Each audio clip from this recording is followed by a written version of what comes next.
Good morning. Thank you for that wake-up call, EMR.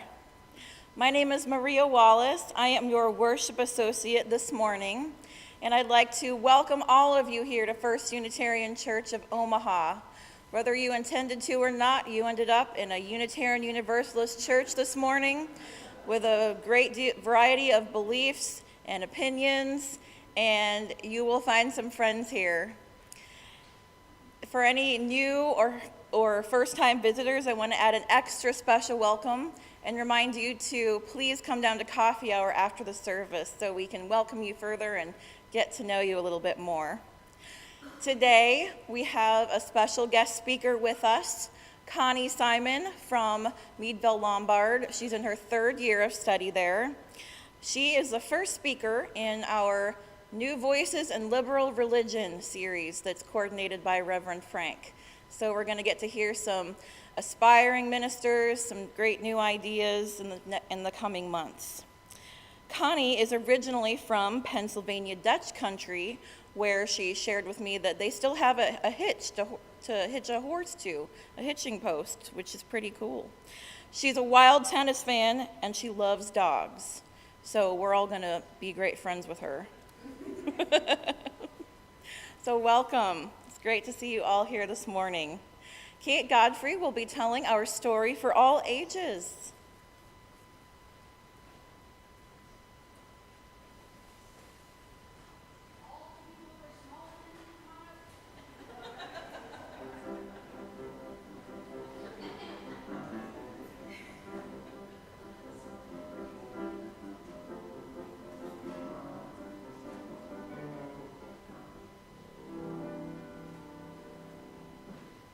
Morning, guys. You know, I'm super excited because it's October. What happens in October? Halloween! So today, I'm going to read a story called Room on the Broom by Julia Donaldson. And this is really one of my favorites that I got to read to my kids when they were little, but now they're all big and they don't want to listen to me anymore, so I get to read to you today. So here we go. The witch had a cat and a hat that was black and long ginger hair and a braid down her back. How the cat purred and how the witch grinned as they sat on their broomstick and flew through the wind. But how the witch wailed and how the cat spat when the wind blew so wildly it blew off the hat. Down, cried the witch, and they flew to the ground. They searched for the hat, but no hat could be found. Then, out of the bushes on thundering paws, bounded a dog with the hat in his jaws. He dropped it politely, then eagerly said, as the witch pulled the hat firmly down on her head, "I am a dog, as keen as can be. Is there room on the broom for a dog like me?" "Yes," cried the witch, and the dog clambered on. The witch tapped the broomstick, and whoosh, they were gone. Over the fields and the forests they flew. The dog wagged his tail, and the stormy wind blew. The witch laughed out loud and held on to her hat, but away blew the bow from her hair, just like that. Down, cried the witch, and they flew to the ground. They searched for the bow, but no bow could be found. Then, from out of a tree with an ear-splitting shriek, there flapped a green bird with a bow in her beak. She dropped it politely, then bent her head low. Then said, as the witch tied her braid with a bow, "I am a bird, as green as can be. Is there room on the broom for a bird like me?" "Yes," cried the witch, and the bird fluttered on. The witch tapped the broomstick, and whoosh, they were gone. Over the reeds and the rivers they flew. The bird shrieked with glee, and the stormy wind blew. They shot through the sky to the back of beyond. The witch clutched her bow, but let go of her wand. Down, cried the witch, and they flew to the ground. They searched for the wand, but no wand could be found. Then, all of a sudden, from out of a pond, leapt a dripping wet frog with a dripping wet wand. He dropped it politely, and then with a croak, as the witch dried the wand on a fold of her cloak, "I am a frog, as clean as can be. Is there room on the broom for a frog like me?" "Yes," said the witch, and the frog bounded on. The witch tapped the broomstick, and whoosh, they were gone. Over the moors and the mountains they flew. The frog jumped for joy, and the broom snapped in two. Down fell the cat and the dog and the frog. Down they went tumbling into a bog. The witch's half broomstick flew into a cloud, and the witch heard a roar that was scary and loud. "I am a dragon, as mean as can be, and which with French fries tastes delicious to me." "No!" cried the witch, flying higher and higher. The dragon flew after her, breathing out fire. "Help!" cried the witch, flying down to the ground. She looked all around, but no help could be found. The dragon drew near with a glint in his eyes and said, "Just this once, I'll have witch without fries." But just as he planned to begin on his feast, from out of a ditch rose a horrible beast. It was tall, dark, and sticky. It was feathered and furred. It had 4 frightful heads. It had wings like a bird. And its terrible voice, when it started to speak, was a yowl and a growl and a croak and a shriek. It dripped and it squelched as it strode from the ditch, and it said to the dragon, "Buzz off, that's my witch." The dragon drew back and he started to shake. "I'm sorry," he spluttered. I made a mistake. It's nice to have met you, but now I must fly." And he spread out his wings and was off through the sky. Then down flew the bird, and down jumped the frog. Down climbed the cat, and whew, said the dog. And they're all dripping with mud. The mud's all coming off of them. "Thank you, oh, thank you," the grateful witch cried. "Without you, I'd be in that dragon's inside." Then she filled up her cauldron and said with a grin, "Find something, everyone, throw something in." So the dog found a lily, and the cat found a cone. The bird found a twig, and the dog found a bone. And they threw them all in, and the witch stirred them well. And while she was stirring, she muttered a spell, "Iggity, ziggity, zaggity, zoom." Then out rose a truly magnificent broom, with seats for the witch and the cat and the dog, a nest for the bird and a pool for the frog. "Yes," cried the witch. "Yes," cried the witch. And they all clambered on, and the witch tapped the broomstick, and whoosh, they were gone. All right, now we got to do our chalice sliding. Who's going to come up with me today? Let's all go. Watch your step. Oh, you guys can come too.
Thank you. You may be seated. Next, I'd like to call your attention to all of the announcements in your order of service. There are a lot of activities to get involved in here, so please peruse those during the service. I'm going to call your attention to a few of them. Please sign in on those pink sheets that you see in your pew. We want to know who's here and who's not here and be able to kind of figure out when someone might need some caring. Do not forget to have your parking ticket validated. The Midtown Crossing parking garages are only free for 3 hours now with validation. So that machine is downstairs on the western side of the common room, right? If my directions are right. But ask someone if you don't know where it is. Please remember to get that validated. It's very important. I want to thank the Friendly Faces hospitality team for serving you today. They have those bright green ribbons. Yeah, Friendly Faces. They have bright green ribbons if you have any questions. They will be able to direct you to the restrooms and, more importantly, to the coffee. Oh, yes?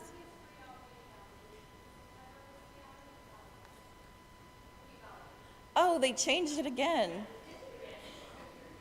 Breaking news. Oh. The machine is on the south side. I don't know my directions down there. Thank you, Carolyn. So now with validation, it's free all day. Excellent. That is great news. There are a lot of announcements in here. I want to call your attention to the Heritage Task Force meeting on October 14th. This is a huge multi-committee effort. So it's very important that Dave Richardson get as many people as possible to help on those different committees. We are celebrating very important anniversaries of our building and our congregation in the next couple of years. Also, there's going to be a fun trivia contest. There are questions posted downstairs, and apparently you can win really exciting prizes. Like, I don't know. If you have suggestions of what you would like Dave Richardson to buy you, see him during coffee hour. Also, the Pathways class is meeting today at 11:45 in the Whitney Young classroom. If you are new and haven't signed up for Pathways, it's a very good way to learn more about our church, so talk to Carrie Helmberger if you're interested in those future classes. Also, I have to promote River City Mixed Chorus because I'm a member of it too. Yeah.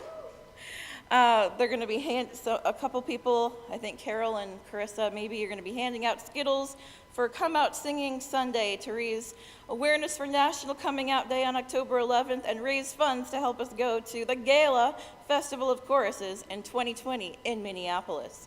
Suggested donation is $1, but if you expect Dave Richardson to be generous with your prizes, you can be more generous with River City Mixed Chorus, I'm sure. All right.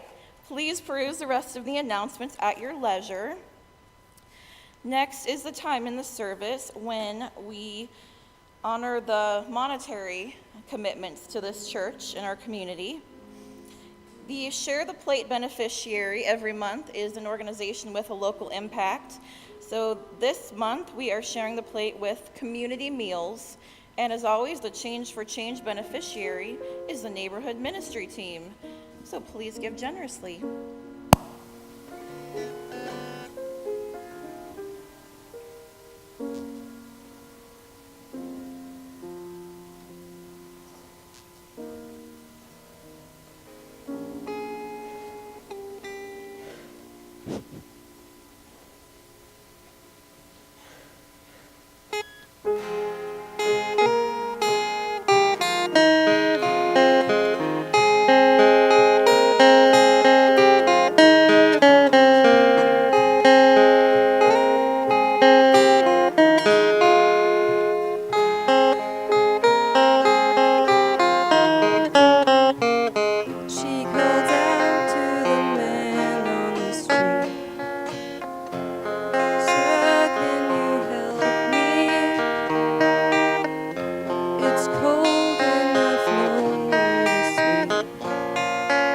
Somewhere you can tell me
Please join me now as we settle in for a moment of mindfulness. Take a deep breath in and get centered in the place where you are. Breathe out. Let us breathe in this morning gratitude for the privilege of being together again. Let us breathe out hope and love and thoughts of comfort for those in Las Vegas and around the country who are dealing with the aftermath of that tragedy.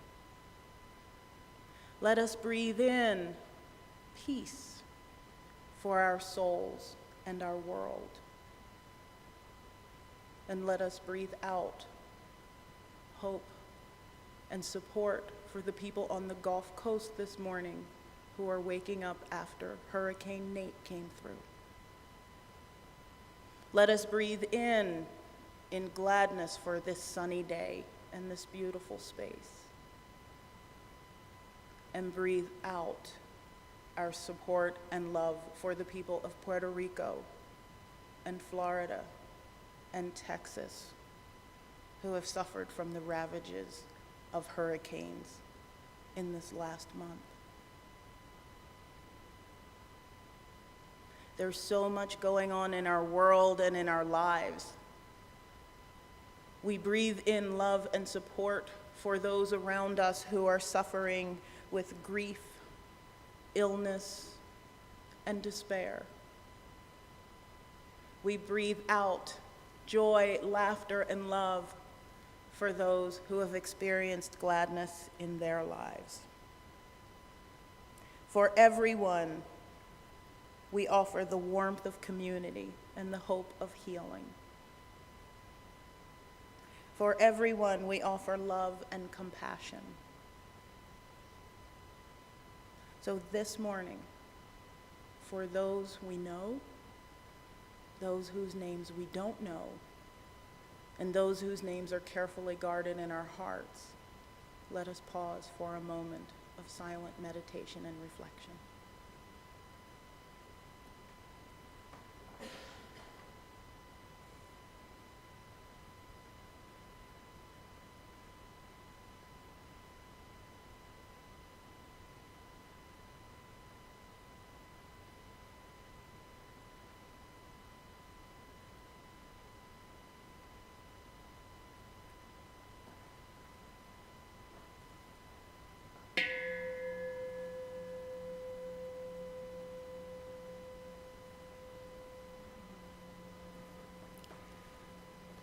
Please rise in body or spirit and join in singing hymn number 121, We'll Build a Land.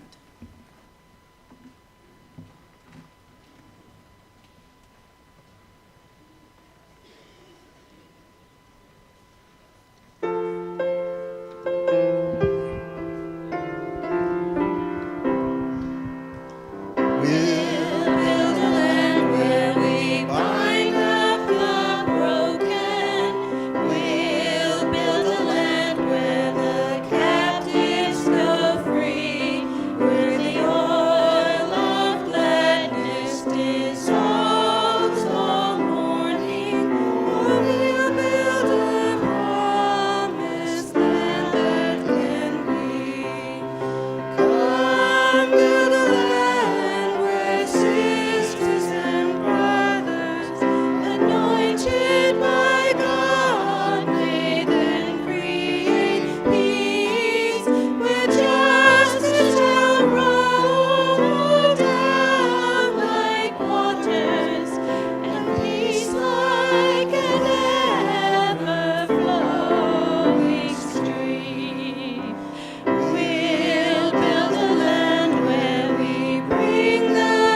I really just wanted to get up here. Because this is an amazing high pulpit. Our reading this morning is called It's Hard Work by Rosemary Bray McNatt. She begins with the verse James 2:26. For just as the body without the spirit is dead, faith without works is also dead. Why are we still talking about inclusivity and diversity when we've done so little to make them real?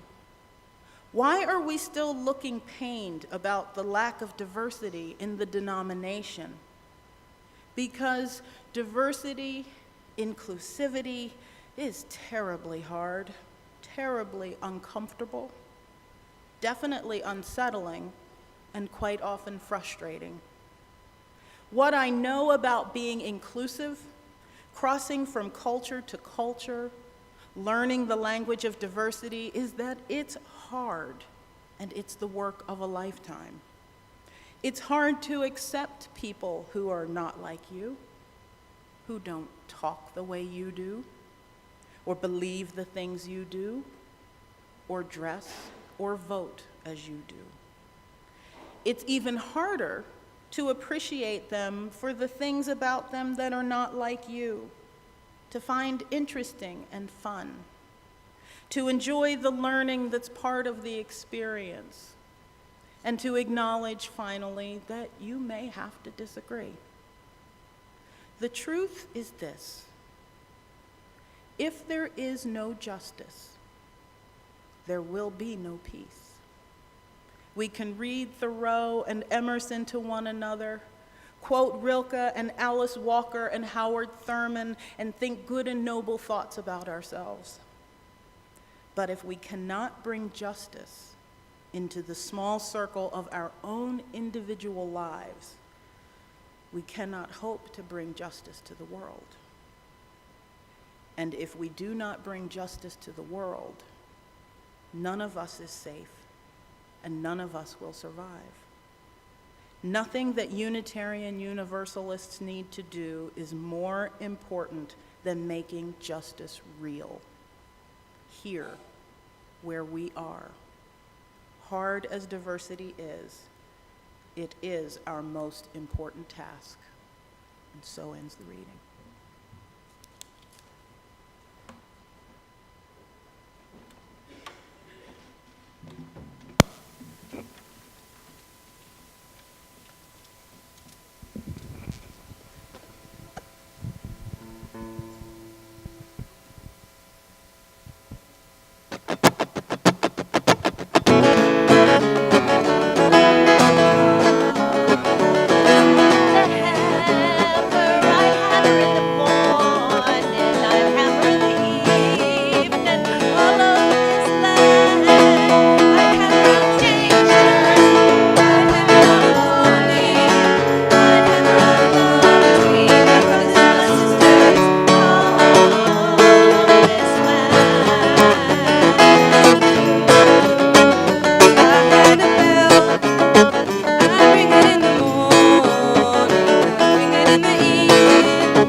You guys rock.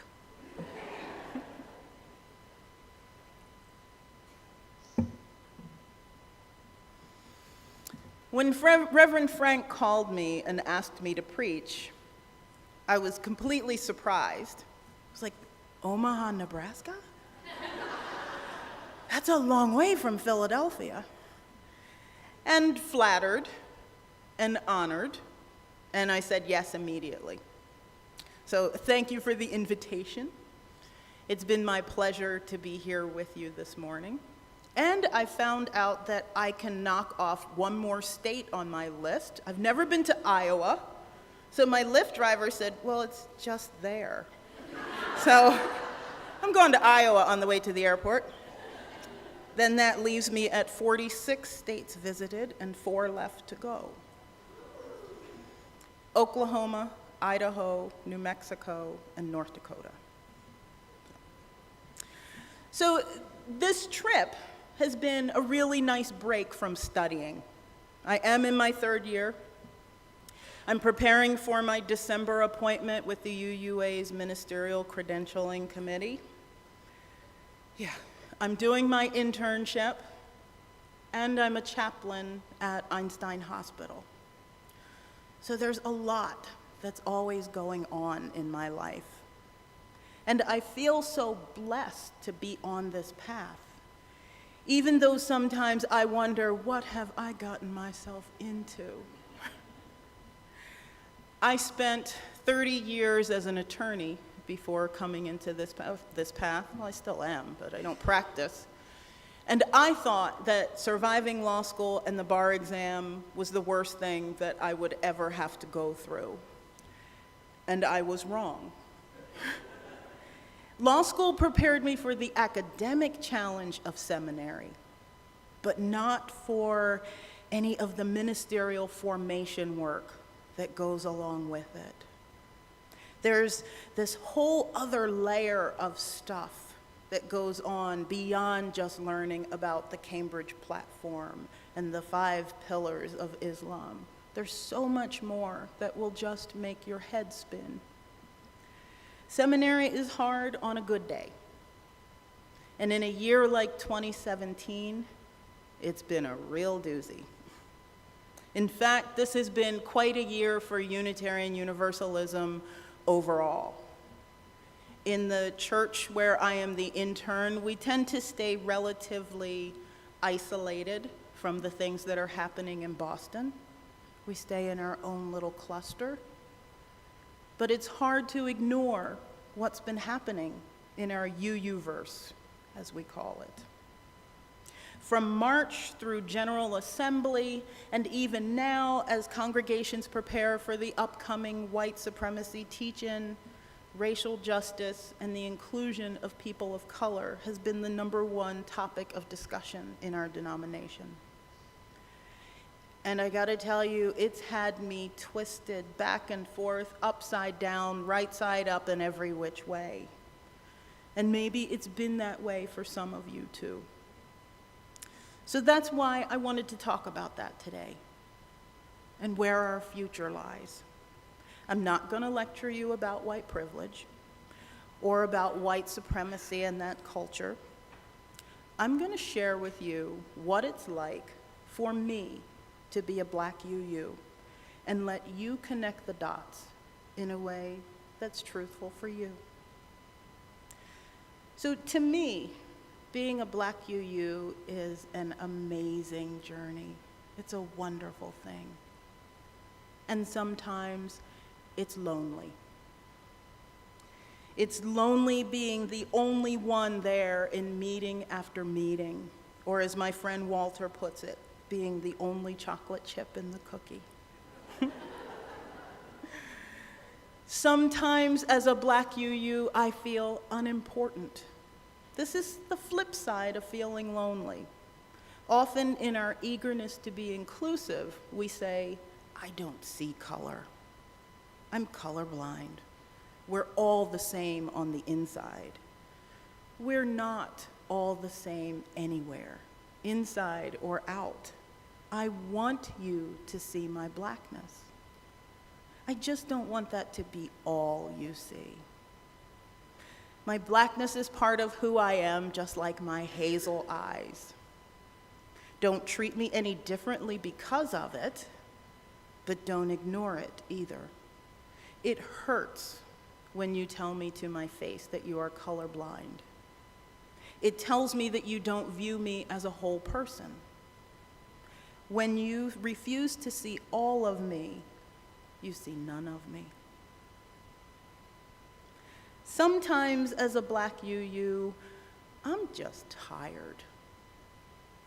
A few years ago, I was befriended on Facebook from white UU in a neighboring congregation, and we chatted when I replied to something that she'd posted on Facebook.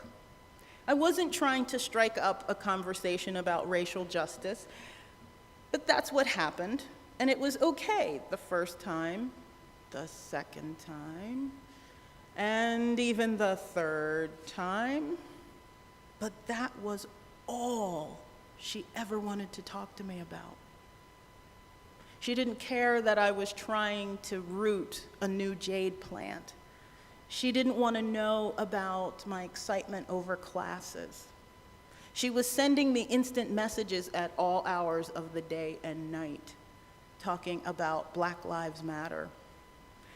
And at the same time, at school, I was facing classmates who felt they needed to state their privilege in all of their conversations. So, Connie, I'm really sorry that I'm coming at this from white privilege, but I'm like, just say what you have to say.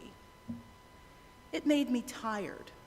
I just wanted them to talk to me about music. I was a piano major in college. Talk to me about law. Well, maybe not law.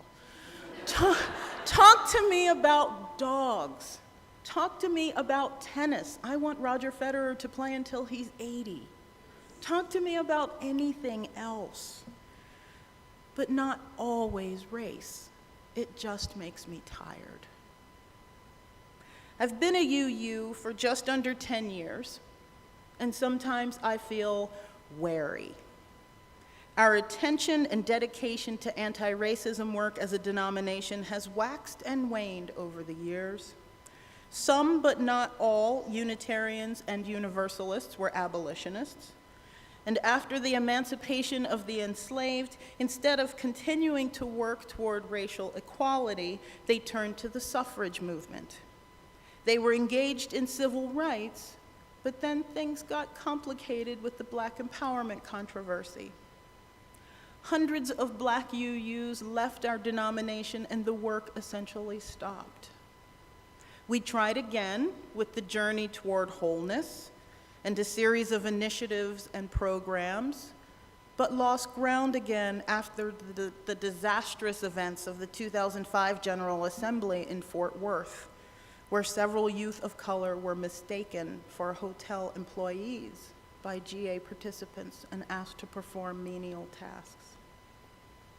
And then UUs turned their attention toward LGBTQ rights and same-sex marriage. We got interested again with Black Lives Matter, but soon that faded as in some parts of the country we focused on the election and all things Trump.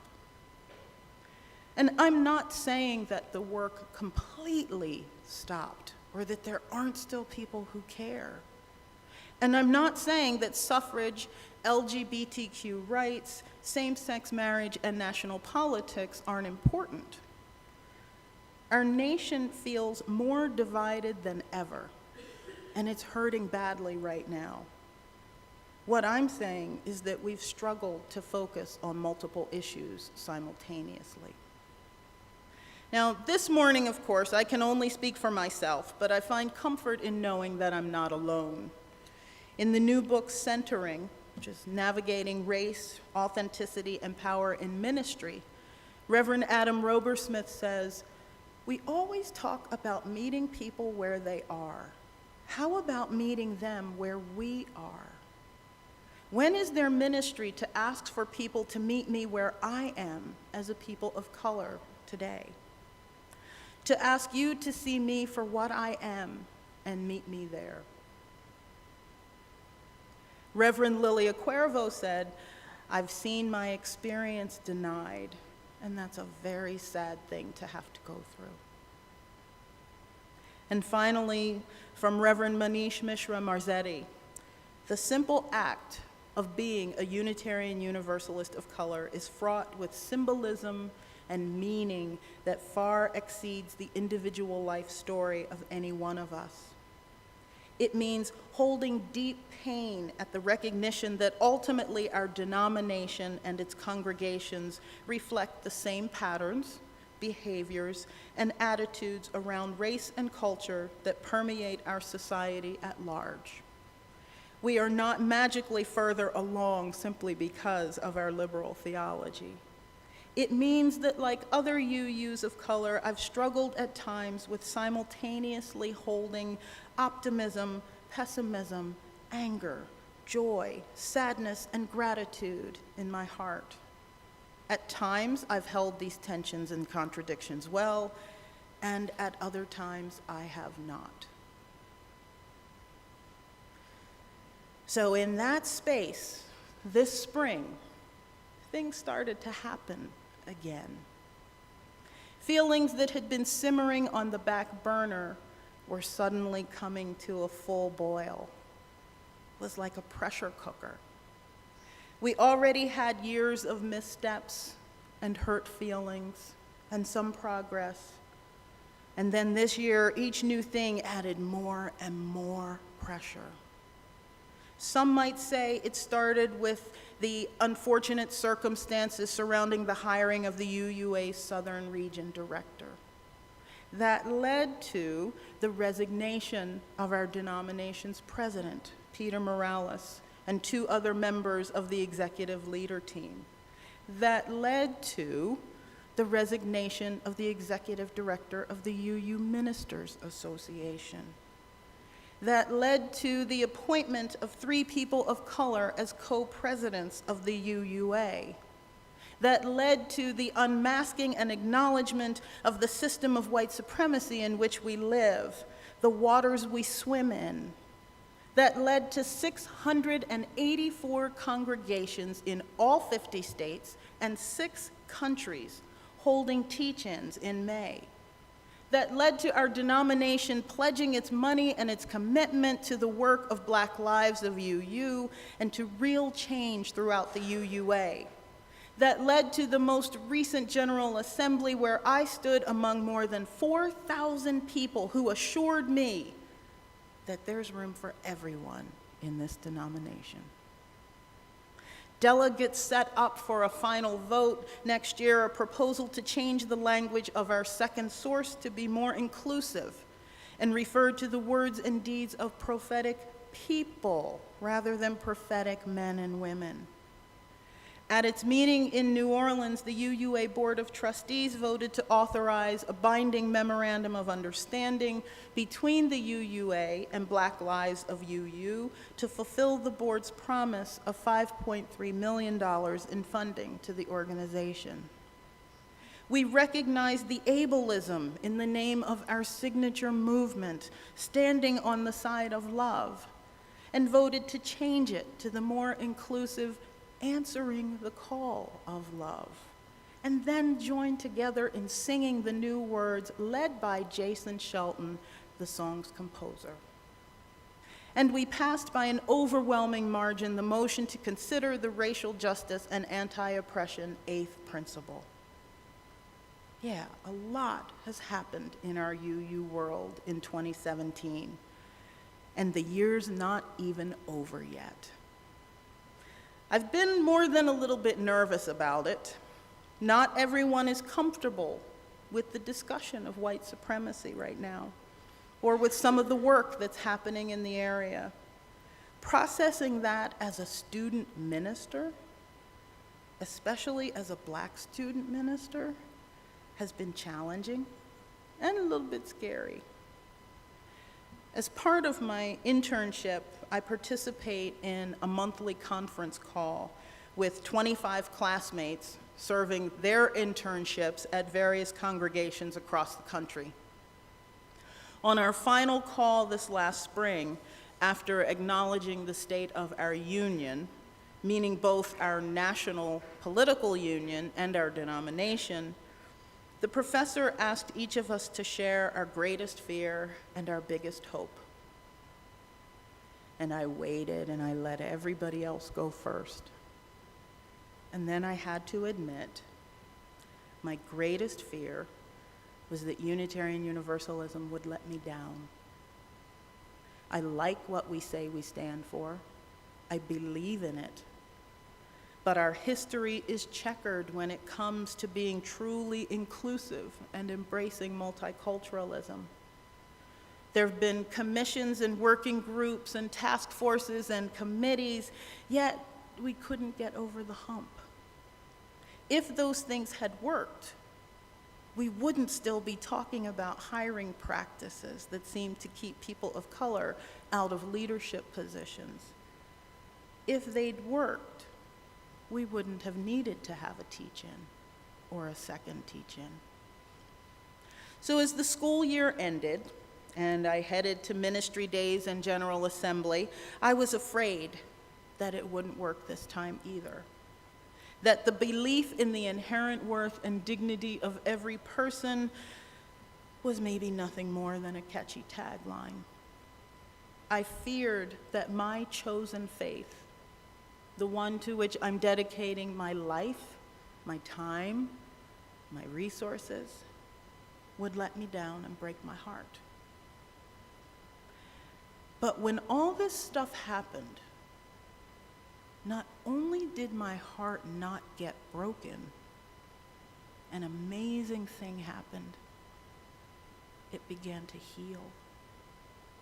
I could feel it.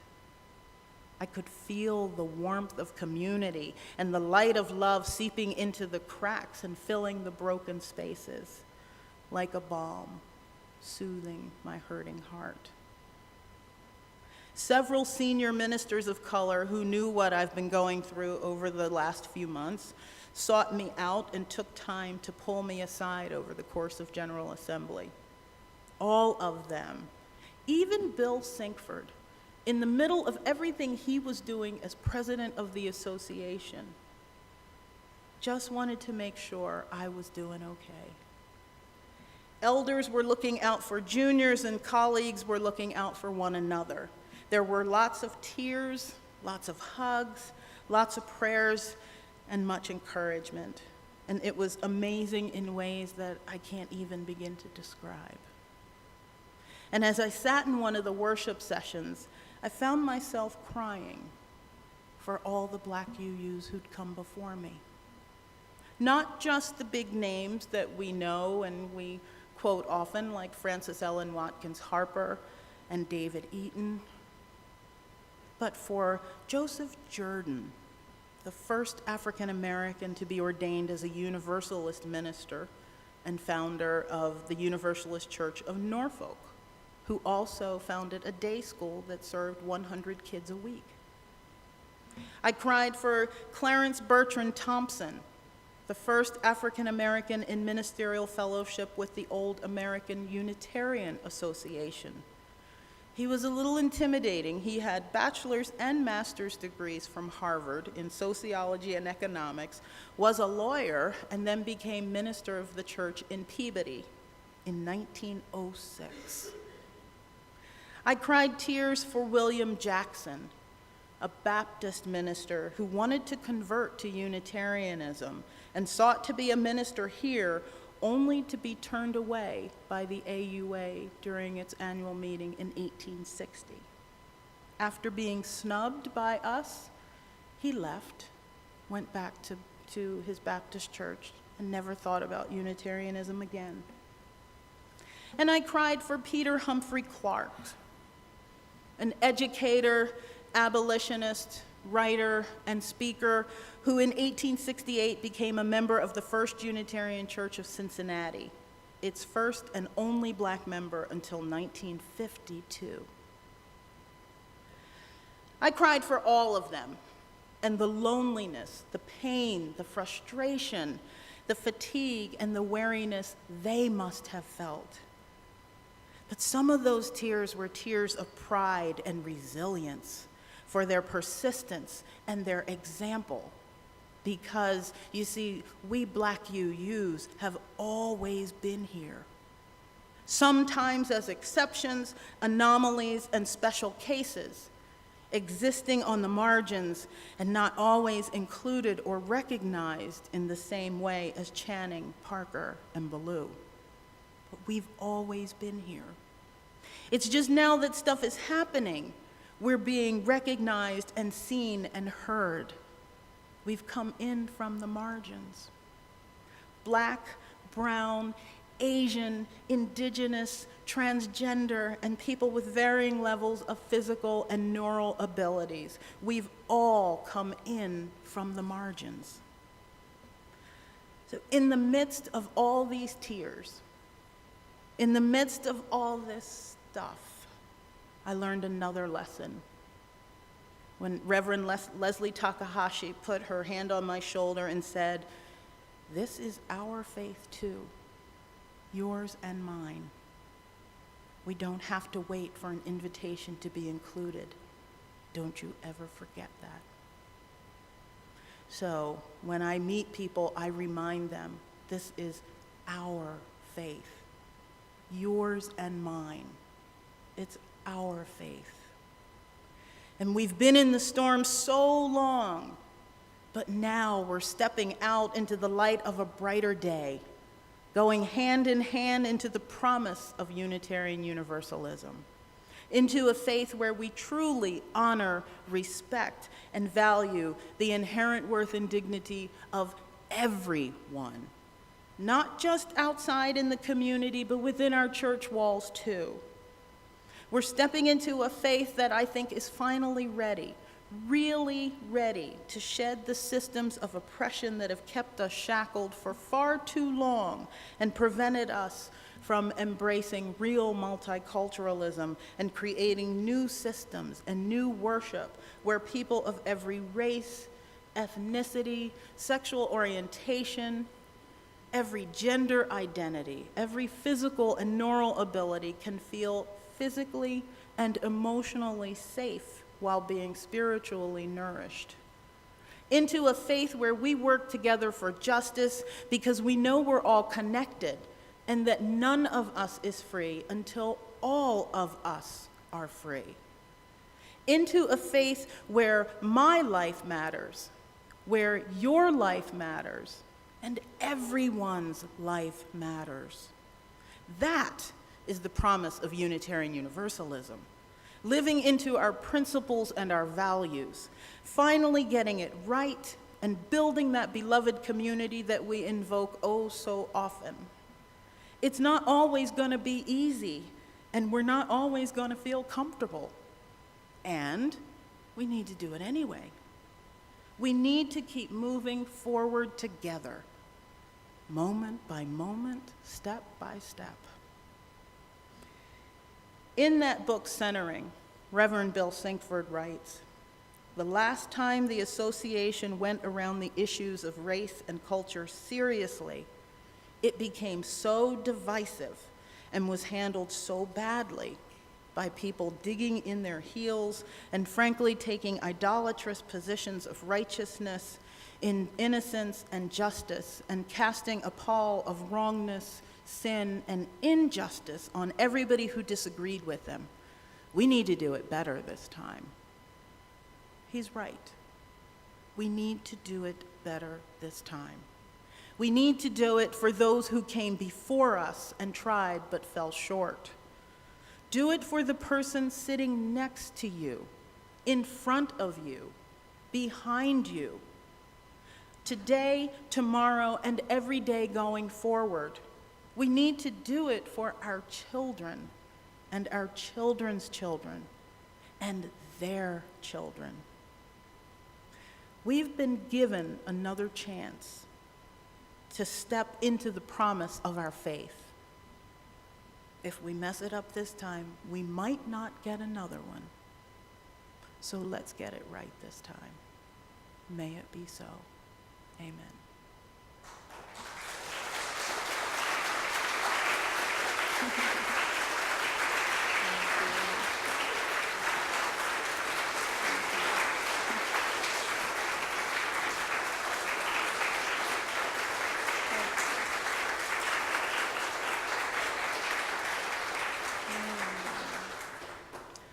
So now, let's sing. Don't get too comfortable. Please rise as you are able. And let's sing number 1021, Building a New Way. Oh, 1017, I'm sorry.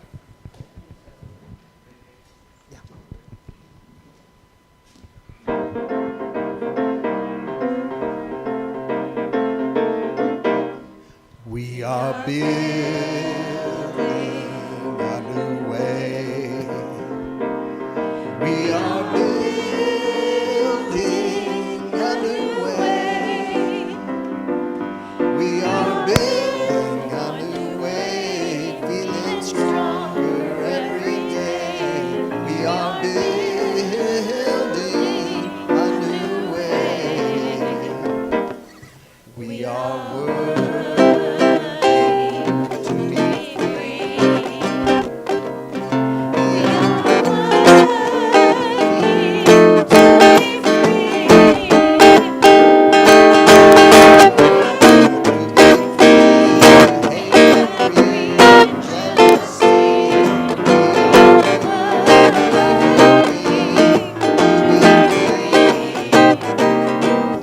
we can feel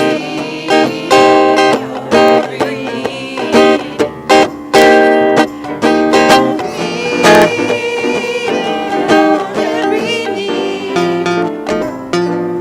We can feel our every need. Start with love as the seed. We can feel our every need. Peace and freedom is our cry. Peace and freedom is our cry. Freedom is our cry. Without peace, this world would die. Peace and freedom is our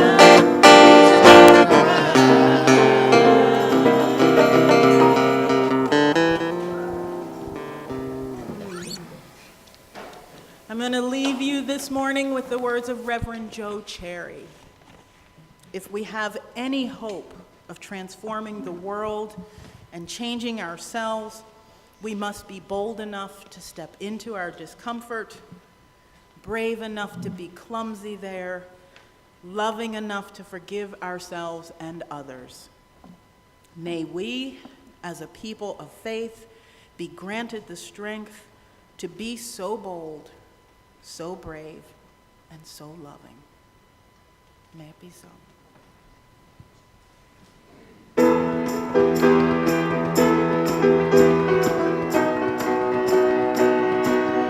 When you feel lost and about to give up because your best just ain't good enough, and you feel the world has grown cold and you're drifting out all on your own, and you need a hand to hold, oh, just reach out. Come on now, reach out to me.